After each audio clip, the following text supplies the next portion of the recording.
देखो जी, HCF से हम स्टार्ट करेंगे। HCF highest H common factor HCF, ठीक है। सो HCF बेसिकली होता है कि पहले हम समझ लेते हैं, अगर आपको निकालना है कोई भी दो नंबर्स ले लेते हैं 16 और 20 का, दोनों का HCM लेते हैं, ठीक है। मैं आपको बेसिक से बता रहा हूँ HCF लेने का। तो 16 का फैक्टर्स क्या क्या होगा, 1 16 2 4 8, ठीक है जी। 20 का फैक्टर्स 1 20 2 4 5 और 10, ठीक है। तो इतने फैक्टर्स हो गए, ये आपको लिखना है। नेक्स्ट इंपॉर्टेंट चीज़ यहाँ पे, HCF जब भी निकाल रहे हो तो आपको कहाँ से देखना है, देखो HCF है ना, तो F से स्टार्ट करना है। पहले मैंने लिख दिया दोनों का फैक्टर्स, नेक्स्ट मुझे क्या निकालना है, कॉमन, है ना। दोनों का फैक्टर्स मैंने लिख दिया, अब मुझे कॉमन निकालना है। अब देखने की चीज़ ये है कि इन दोनों में से कॉमन क्या क्या आ रहा है। देखिए 1 तो सब में कॉमन है, इसको इग्नोर मार देते हैं। 2 4 और कुछ है नहीं है, 1 है 2 है 4 है, फैक्टर निकाल लिया, कॉमन भी निकाल लिया। अब उसमें से हाईएस्ट, इन तीनों में से हाईएस्ट कौन सा नंबर है, 4 है ना, हो गया जी। HCF हो गया 4, हाईएस्ट कॉमन फैक्टर हमारा हो गया 4।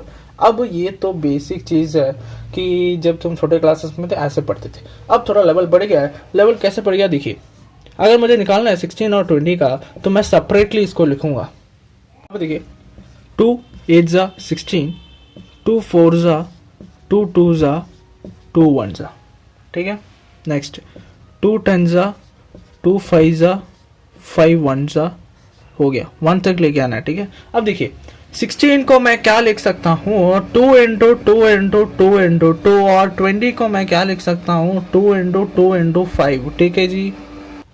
अब देखिए हमें क्या करना पड़ेगा, अभी हमें कॉमन निकालना है। देखिए 2 यहाँ से 2 यहाँ से 2 यहाँ से 2, सो ये 2 मिला के हम 1 लिखेंगे और इंटू करेंगे 2 मिला के 1। देखो एक पैर बन रहा है तो मैंने 1 ले लिया, इन दोनों में से 1 ले लिया, ठीक है, ऐसे लेना पड़ता है। अब उसके बाद 2 इंटू 4, 2 इंटू 2 कितना होता है 4। अब देखिए यहाँ से HCF जो आया वो 4 है, यहाँ से भी HCF जो आया 4 है, ठीक है। तो मैंने कैसे लिखा, ये ऐसे ही लिखा 2 इंटू 2 इंटू 2 इंटू 2 16 मिलता है, मल्टीप्लाई करके देखिए 16 मिलेगा, 2 इंटू 2 इंटू 5 20 मिलते हैं। अभी एक डाउट आ सकते हैं, क्या डाउट है, देखिए मान लीजिए कि 16 मैंने यहाँ पे लिया, 20 यहाँ पे लिया, ये मैंने तो 2 से स्टार्ट किया। अगर मैं 4 से स्टार्ट करता हूँ, 4 4 जा 16, फिर से मैं 4 से जाता हूँ, 4 1 जा 4, यहाँ पे भी तो 1 आ रहा है ना, सेम ही चीज़ है। नेक्स्ट यहाँ पे भी मैं अगर 4 से जाता हूँ, नहीं तो 2 से जाता हूँ, 2 10 जा, फिर 5 से जाता हूँ, 5 2 जा, फिर 2 1 जा, ये तो सेम ही आ रहा है, ठीक है जी। अब प्रॉब्लम यहाँ पे क्या आता है, प्रॉब्लम ये आता है, अगर तुम क्या कर देते हो, 16 को मैं लिखूंगा, क्या लिखूंगा 4 इंटू 4, अब 20 को मैं लिखूंगा 2 इंटू 5 इंटू 2। अब यहाँ पे क्या करोगे, यहाँ पे ढूंढोगे यहाँ पे कॉमन कहाँ आ रहा है। अब देख सकते हो यहाँ पे क्या करेंगे, 2 है, यहाँ पे कहीं 2 है क्या, नहीं है, 2 है यहाँ पे कहीं 2 है क्या, but the thing is that 4 को मैं लिख सकता हूँ 2 इंटू 2, और इस 4 को मैं लिख सकता हूँ 2 इंटू 2, तो ये सेम ही चीज़ है। अब कॉमन निकाल सकते हो। सो इससे बदले क्या आप कर सकते हैं, ये कन्फ्यूजन हटाने के लिए कि 4 इंटू 4 लिखने के बाद यहाँ पे तो कुछ कॉमन आ नहीं रहा, फिर उसके बाद तुमने 4 को रीराइट किया 2 इंटू 2 ताकि तुम कॉमन निकाल सकते हो। अब इसके बदले क्या कर सकते हो आप, सिंपल सी बात है, जब भी आप ऐसे जो नंबर्स ले रहे हो ना, वो स्टार्ट करो 2 से, 3 5 7 ऐसे जाओ। इससे क्या फ़ायदा होता है, ये क्या है, प्राइम नंबर से, ठीक है। तो प्राइम नंबर यूज़ करने की कोशिश करो, यहाँ पे ना प्राइम नंबर यूज़ करने की कोशिश करो। 2 टेबल से स्टार्ट करो, 2 से नहीं जा रहा, 3 से नहीं जा रहा तो 5 से, अगर एट लास्ट अगर 5 से भी नहीं जा रहा 7, अगर तुम्हें सपोज मान लीजिए 4 है तो आप 4 से भी कर सकते हो, कोई दिक्कत नहीं, 4 से कर सकते हो। But the thing is that तुम फिर लास्ट में 2 इंटू 2 लिखना पड़ेगा 4 को। तो इससे अच्छा है ऐसे नंबर्स को यूज़ करो, प्राइम नंबर्स को, ताकि तुम्हें कोई तकलीफ ना। डिस्कस करते हैं LCM, lowest common multiple, LCM। तो यहाँ पे आपको क्या समझना है, सपोज 3 और 6 का तुम्हें एलसीएम निकालना है। सो पहले हम बेसिक से समझते हैं।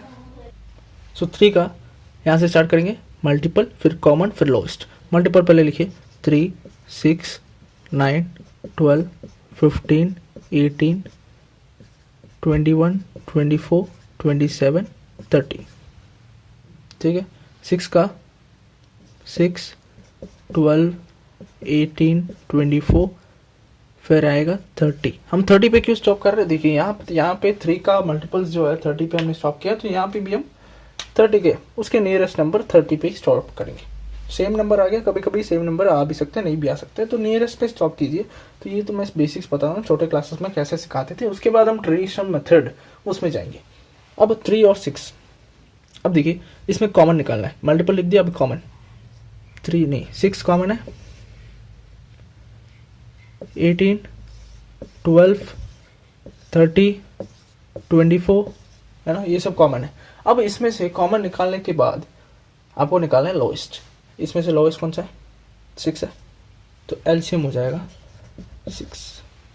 ठीक है, ये तो जब तुम छोटे क्लासेस में थे तब आप निकालते थे। अब ट्रेडिशनल मेथड में आपको क्या करना है, साथ में लेना है, दोनों नंबर्स को साथ में लेना है। और आपको क्या करना है, जैसे कि हमने एचसीएम में किया था, 3 के टेबल में दोनों जाते हैं तो 3 ले लेते, 3 1 जा 3 2 जा, उसके बाद 1 आ गया तो 1 को छोड़िए। अब 1 से मत करना, 1 से कभी मत करना, 2 से जाएंगे हम, तो 1 आ गया, उसका मीनिंग है वो कंप्लीट हो गया। नेक्स्ट 2 1 जा जो आ गया, तो 1 1 आ गया, दोनों 1 1 आ गया, दैट मीन्स कंप्लीट हो गया। अब इन दोनों को तुम्हें मल्टीप्लाई करना है, 3 इंटू 2 कितना होता है 6, तो एलसीएम हमारा सेम ही आएगा। बट अब से तुम क्या करोगे, इस मेथड से जाओगे, इस मेथड से नहीं। इस मेथड में क्या प्रॉब्लम है, अगर मैंने छोटा नंबर लिया यहाँ पे 3 और 6, अगर मैं पूछता 12 और 16 का तुम एलसीएम निकालो, तो ये अगर तुम लिखते तो 16 का टेबल पूरा जहाँ तक भी, फिर 12 का टेबल, उसमें से एलसीएम निकालना थोड़ा डिफिकल्टी। आप क्या करोगे, यहाँ पे 12 लिखोगे और 16 लिखोगे, उसके बाद 2 के टेबल में दोनों जाता है। देखो मैं बता रहा हूँ, यहाँ पे जो नंबर यूज़ कर रहे हो ज़्यादातर तुम क्या यूज़ करो, प्राइम नंबर यूज़ करो, अवॉइड करने की कोशिश करो। अगर सपोज 17 है, 17 तो 2 के टेबल में नहीं जाता, 3 के टेबल में नहीं आता, 7 के टेबल में, 17 एक प्राइम नंबर है तो 17 से ही जाएगा। ठीक है, सो 2 6 जा 12, 2 8 जा, फिर सम 2 से टेबल में, 2 3 जा 2 4 जा, फिर 3 के टेबल में जा सकते हैं, वरना 2 के टेबल में जाते हैं, 2 2 जा, ये तो 3 ऐसे रहेगा, फिर 2 के टेबल में फिर से देखो ये कंप्लीट हो गया 1 है ना, ये वाला नंबर कंप्लीट हो गया, 1 तक हो गया। अब 3 को हमें करना है, तो 3 के टेबल में ही जाता है 3, सो 1 1 हो गया, दोनों कंप्लीट हो गया। दैट मीन्स इन सबको तुम्हें मल्टीप्लाई करना है।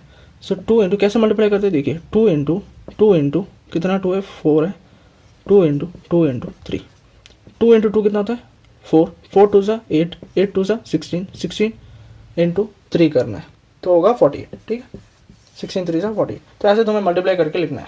सो अगर आप ऐसे मेथड में जाओगे, ये तो छोटे बच्चों के लिए ऐसे ही। तो बेसिकली आपको समझाने के लिए मैंने बताया लोएस्ट कॉमन मल्टीपल, पहले मल्टीपल निकालते हैं, फिर कॉमन निकालते हैं, फिर लोएस्ट निकालते हैं। तो इसमें हम डायरेक्टली कर देते हैं ट्रेडिशनल मेथड में। यहाँ पे ध्यान देने की बात ये है कि आपको 3 और 2 यहाँ पे मैंने ऐसा नंबर्स लिया है, चाहो तो मैं यहाँ पे 6 भी ले सकता था, ठीक है, उसमें कोई दिक्कत है नहीं, बट ज़्यादातर प्राइम नंबर यूज़ करने की कोशिश करना। ले लेते हैं अगर 6 से, वो भी मैं बता देता हूँ। 6 अगर लेते तो क्या होता, 6 1 सा 6, उसके बाद ये तो 3 रहेगा, 3 1 सा, अब 6 इंटू 3 कितना होता है 18। अब इसका जो एलसीएम है वो 18 आया, और इसमें जो आंसर था वो 6 था। देखो इसमें कोई गड़बड़ नहीं, एलसीएम ना एक फिक्स्ड वैल्यू नहीं होता, ये आप ध्यान रखना। फिक्स वैल्यू इसलिए नहीं है, देखो लोएस्ट तो आपको मिलेगा एक ही, बट उसके अलावा जो नंबर्स आएगा वो डिफरेंट आ सकते हैं। इसके हिसाब से जो नंबर्स आप ले रहे हो ना, ये आप ये फिक्स का मतलब ये नहीं कि लोएस्ट तो एकदम फिक्स ही होगा, ठीक है, ये हटा दीजिए। लोएस्ट कॉमन मल्टीपल तो 6 ही आपको मिलने वाला है, इससे कम नहीं मिलने वाला, बट इससे ज़्यादा मिल सकता है। जैसे कि फॉर एग्जाम्पल 18, देखिए देखो 3 और 6 का मैंने निकाला, लोएस्ट तो 6 ही था ना, वो तो फिक्स्ड है, बट इसके अलावा आपको मिल सकता है 12 18 24 30, ये सब भी एलसीएम ही है, बट कॉमन मल्टीपल्स है, सीएम है, एलसीएम तो एक ही है। ठीक है, तो 18 आने से कोई दिक्कत नहीं। जब भी हम फ्रैक्शन वाला सॉल्व करेंगे ना 1/6 प्लस 1/3, तो आपको तब समझ में आएगा 18 या 6 भी आ जाए या 18 भी आ जाए, आंसर तो सेम ही आने वाला है।